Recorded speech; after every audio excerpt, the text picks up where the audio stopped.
ఈ పాట ప్రవీణ్ పగడాల గారి గురించి రాసిన పాట ఇది. ఈ పాట కోసం వారం రోజులు కష్టపడ్డాను. కారణం ఏంటంటే అది ఆయన్ని పొగుడుతూ రాసిన పాట కాదు, కేవలం ఆయన పొగడతలతో రాసింది కాదు. ఆయన నుంచి మనం నేర్చుకోవాల్సిన లక్షణాలు ఒకటైతే, రెండోది మెయిన్ ఐడియాలజీ.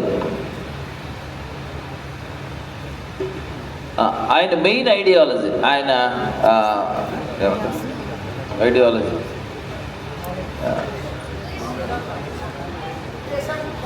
ఆలోచన విధానం. ఆయన ఆలోచన విధానాన్ని ఈ పాటలో నేను రాయడం జరిగింది. మొదటిది, ఆయన మొదటి చరణం ఏంటంటే మనిషిని హిందూగా చూడొద్దు, క్రిస్టియన్గా చూడద్దు, ముస్లిం మనిషిగా చూడద్దు. రెండోది, ఇప్పుడు మన నాయకులు మాట్లాడుతున్నారు, అందరూ అద్భుతమైన జ్ఞానవంతులు అండి, అనుభవజ్ఞులు. కాబట్టి నేను ఇంకో రిక్వెస్ట్ ఏంటంటే, క్లోజింగ్ ప్రేయర్ వరకు దయచేసి ఎవరు లేవకండి. అందరి దగ్గర చాలా విలువైన మాటలోనే అందరి మాటలు విందాం, ఓపికగా కూర్చుందాం. ఇంకోటి, నాయకత్వం గురించి ఆయన కూడా రేజ్ చేశాడండి. మనం ఇలాగే మౌనంగా ఉంటే ఒకరోజు అడగటానికి నువ్వుండో, చెప్పడానికి నేనుండను అన్నాడు ఆయన.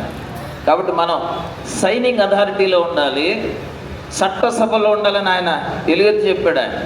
కాబట్టి ఈ భావజాలం ఎప్పటిది కాదు, ఆయనది కూడా. దానికి పాట పాడతాను.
బలవంతుని చేతిలో పగడమువే,